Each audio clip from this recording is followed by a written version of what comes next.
It's time for the biggest story of the day. This is What Made the Cut with JJ and Alex on 97.5, the KSL Sports Zone. Trajan Wealth brings you this portion of the program. TRAJANwealth.com for all your trusted local needs in retirement. It's TrajanWealth.com. Joining us right now, Jeremy Clark covering TCU for the Horned Frog Blitz. And Jeremy, we were just reminiscing on awful games for BYU fans who are definitely remember and have these like purple wounds of Horned Frogs coming into Provo and beating them up over the years. And I know that these teams have come a long way, but even 2 years ago, this very quarterback, Josh Hoover, put up 400 and something yards against this Cougar team en route to a 44-11 win over BYU. Thanks for joining us on the program, man. You bet. You guys are talking about those Mountain West days. TCU fans, they refer to those days as the good old days, fellas. That was some classic games back in the day. I remember just watching those games and just seeing how back and forth those games would be. And, man, I can't wait to see how the game's going to play out Saturday. Yeah, you're right. TCU got the best of them 2 years ago on Fort Worth, but I think BYU is a much different team than what they saw in 23. It's easy to go, hey, look, Josh Hoover was a freshman, lit him up down there in Fort Worth at Amon Carter Stadium, and this guy is still super talented, and Josh Hoover is still top 10 in the country in passing yards, but it just hasn't been converted to wins at the rate that obviously fans and Sonny Dykes would like to see. But what's with Josh Hoover this year? He's successful, and yet at the same time, like from a yardage perspective, that's true, but the wins haven't been materializing. So what is the status of Josh Hoover as the quarterback and this TCU offense, and what's been the thing for them, the bugaboo of not getting it going? Well, if you just look at, I've said it all year long and until last week, there had been a at-home Josh Hoover, Amon Carter Stadium Josh Hoover, and there had been an on-the-road Josh Hoover. So up until last week, Josh had thrown 16 touchdown passes, only one interception, and that one interception was taken away from Eric McAllister in the end zone. So he had been really careful with the football at home. But if you look at losses to Arizona State, losses to Kansas State, they had huge turnovers, and he's throwing interceptions. They had key fumbles in that game, a lot of drop passes. And if you look at last week against Iowa State, I mean, what in the world kind of game that ended up being. I mean, you just look at that game on paper and you would have thought TCU wins that game, but Josh had two crucial interceptions early in the game, 2 out of their first 3 possessions. He was trying to force some things, and I think it goes back to kind of how things were at the beginning of last year. They had no run support. They had no identity as an offense when it came to running the football, and you started to see Josh kind of look back and try to put some things on his shoulder a little bit, and I think he's kind of doing those things again. TCU's one of the worst rush offenses in the nation. They're not running very successfully, and he's starting to force some things. And I think one thing you got to look at with Josh is early in the year, he was doing something we hadn't really seen the first 2 years. He was running the ball. He was avoiding pressure, getting outside the pocket, throwing really good passes downfield. But the last few games, he's just not running. I don't know if that's an injury thing. He's afraid to get hurt. I'm not really sure what's going on. But he had some opportunities last week to take off and run the football, and that's one thing I asked Sonny Dykes is, hey, are you guys telling him not to run? And he's like, no, we've encouraged him to run. So hopefully you kind of start to see him come out of that shell a little bit and make some plays the way he was at the beginning of the year. How big of a deal is it for Kevorian Barnes not to be playing in this game? He was listed out in the initial injury reports. Obviously, getting a run game going against anybody is important, but having one of your best running backs out in this game, what's it going to be like without Kevorian Barnes running the football for the Horned Frogs? Well, I mean, there's no doubt he's the best running back they have. He's been the most successful when he's been healthy this year. It's kind of been off and on. He had a great game against North Carolina, got banged up in the second game of the season, so he missed a couple of games and comes back. I think he had a pretty decent game against K-State and then had a pretty decent game against Colorado and just didn't really run the football, or he ran the ball well against Baylor, but then he's just kind of fallen off the map again, and he obviously got hurt early on last week against Iowa State. So missing him, you're missing a guy that's 225 pounds. You got a 225-pound running back, you're going to get some yards. Trent Battle is the ultimate team player. Every TCU fan loves the guy. He's been there 17 years, something close to that. But he is a tremendous team player. He's just not the running back Barnes is. He can get little chunks of yards. He can do some things out of the backfield, catch passes. He's really good in pass protection, but not having Barnes out there is going to be a huge loss for them. And you're probably going to see a little bit of Jeremy Payne getting in the mix as well. Mm-hmm. He had 9 yards per carry last week, but he had that crucial fumble, coincidentally, on his longest run of the game, a 28-yarder. He fumbles that late in the game, and Iowa State recovers, and the rest is history. But it's gonna not be very good for TCU not to have Barnes out there. One of my favorite people to talk to every year at the Big 12 Media Days is Coach Sonny Dykes. He's just a guy who understands the game. He understands how to be that PR guy for your team, too. He's really great to break the game down for whomever he's talking to about it. But this is a team that I think a lot of folks I had TCU as a dark horse winner of the Big 12. I thought they're going to turn this thing around. They sneakily won 9 games last year. People forgot, I think, at the end of the year, at least around here, that TCU won 9 games. And I thought, man, you better watch out because they're bringing Josh Hoover back and they have all these weapons. And certainly to start the season off, that's where they were. And Sonny Dykes believed a lot in them being able to return to glory there. What is the coach's response to where the team has been this year and some of their shortfallings, against some of these teams? Well, I think it's obviously really frustrating to him because they haven't played a complete game. They haven't started several games off on the right foot. I mean, the last 5 games in the first quarter, they've scored 10 points. And they've had trouble closing out games. So if you look at that Baylor game, they were up 42-21 with 3 minutes to go. And they made that score look a lot closer than what it was. So just the frustration level of not going out and playing complete games is pretty much on everyone's mind. You're right. They had a lot of talent coming back. Obviously, Josh coming back was a huge boost for them. They're an old team. They've got a lot of seniors, Bud Clark on defense, Namdi Obiazor, Caleb Elarm-Zor. They're really good players on defense. They're all seniors. But it's been frustrating. You're talking about a team that was 3-0. They go out to Arizona State. They're up 17-0 on the Sun Devils, and this is when Arizona State had 1 loss on the year. And so you're thinking, okay, I was right there with you guys. I mean, they were a dark horse to me. I mean, obviously I cover the team, so I see them a little bit more than others.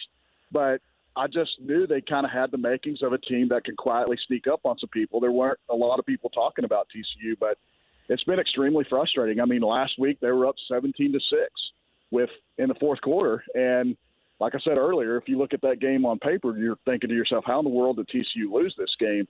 But they just made these mistakes that just pile up. Punt return, special teams, turnovers. They just been doing things that they don't really do. And if you look at last year, they did win 9 games. They went 9-4, and they were 3-3 at the beginning of the year, and they ended up winning 6 out of their last 7 games. And a big reason they were winners in those games is because they didn't turn the ball over. They made some changes to the offense, moved Savion Williams, put him more of a running back to help that run game. And they made some systematic changes that helped them, but they're just not – I don't know what it is. There's some disconnect somewhere. I cry myself to sleep at night trying to figure it out.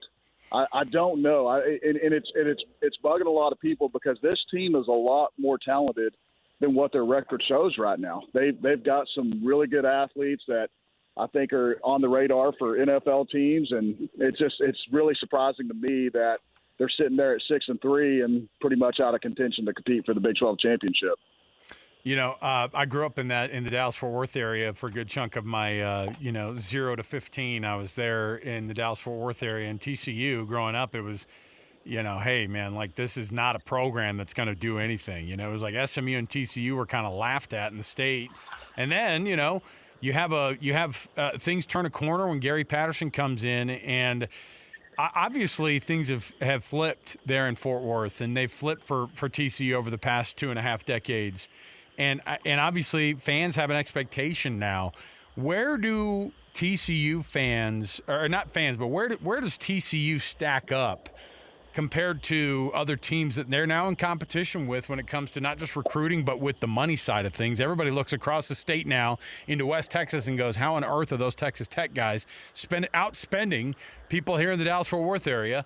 Do they look at the competition as that too now? The money side of things on top of not just being able to recruit guys, but being able to pull them in with the money? Yeah, I mean, that's a huge part of building a program now. You've got to go out and pay players. That's the simple fact of it. I mean, I've talked to several recruits, and some of those recruits, that's their number one factor now. Back in the day, it was, hey, what kind of uniforms do these guys wear? How's the campus, and how many girls are on campus? And now it's all about NIL, how much can they get paid?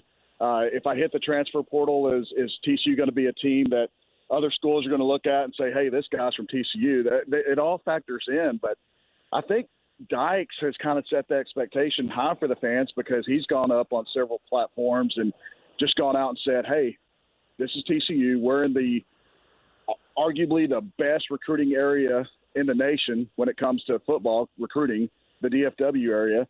You've got really good facilities. You've got a program. TCU does – I'll say this about TCU. I've covered the team for 21 years. If they go out and say, hey, we need to fundraise for a new suite area, they're gonna raise that money within a year and a half. No questions asked. But what I found out, if you go down to TCU and see that stadium, that's all donations. They don't owe any debt on their stadium. Wow. So if you look at the NIL factor, what I've noticed since this came to play a few years ago is TCU fans aren't as susceptible of giving huge chunks of money for recruiting for players. And so I think they've kind of got to get on board on that. As far as rev share goes, I know TCU is going to commit the full capacity that they could offer. I think they've committed $20.5 million, and I want to say $14.5 to $15 million is going to go to football. So they're making a financial backing to help with the NIL, or not NIL, but the rev share era that we're entering.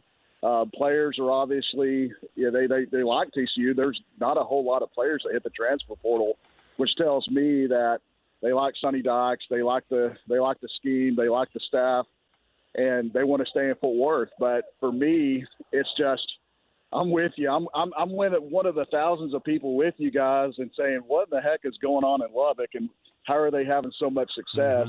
And it goes down to the almighty dollar. They're committing to pay a lot of money.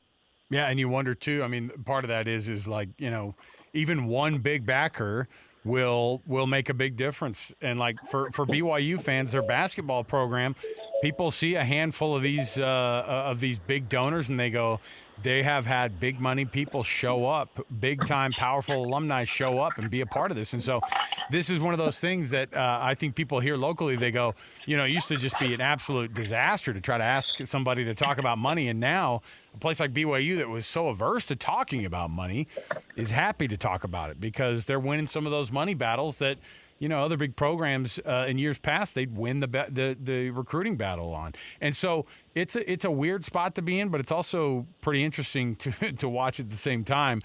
When you see this BYU team and when you see what they have put on the field, and their first loss was at Texas Tech last week, but it wasn't just a loss, it was a butt whooping. What do you see with this Cougar team and Kalani Sitake and these guys and what they've put on the field so far this year and what they could potentially put on the field at home against TCU? Well, let me tell you, I love this team. I love how physical they are. They're very sound on defense. They don't make mistakes. It's kind of like the traditional BYU team that you always see. They don't beat themselves. And I love Bear. He's a true freshman quarterback. He is already making huge plays. I mean, that for that guy to come in, especially after you guys lost Jake at the beginning of the year, it's just crazy for me to see that Bears come in and played the way and the level he's played at. Tough physical team up front. LJ Martin's one of the best running backs in the Big 12. And I'll tell you right now, they only average, I think, 213 passing yards a game. But I would take Chase Roberts and put him on any team. I could put him on because that kid, to me, is not only the best receivers in the Big 12, I think he's one of the best receivers in the nation. So it's a really fun team to watch. It's crazy to see their climb. I mean, like we said early in the show, 2 years ago, this was a team TCU beat 44-11. And that's not the same team. And you just kind of look, and that's kind of how TCU fans are looking at this too. It's like you're seeing teams in the Big 12. The Big 12 has a ton of parity, but there's some teams that you've been able to see the last couple of years that have shown improvement. An Arizona State team that was picked dead last finishes first. A BYU team that didn't win a lot of games in 23. Now they're on the cusp of being top 10, competing for the Big 12, and they had a great year last year. Cincinnati coming out of nowhere this year and playing pretty good football. So I think this league in general, it's a crazy league. I don't think there's another league out there in the nation where you could say, hey, the top team in the conference could lose to the worst team. Now, I don't think Texas Tech's ever going to lose to Oklahoma State, but, we did see a crazy, West Virginia team beat Houston when Houston was in contention for the Big 12 title game. So it's a crazy league, but I would say this, Texas Tech and BYU, those are the top two teams, without doubt. They play the most sound football. I love the athletes, and it's going to be a heck of a match for TCU to go up there and pull off the upset. This isn't the old Mountain West days, guys. Jeremy Clark, he covers TCU with Horned Frog Blitz, where you can find his byline there. Are you coming out to Provo? Are you going to be down there at LaVell Edwards Stadium? I am not making it. I am not making it to Provo. I wish I was.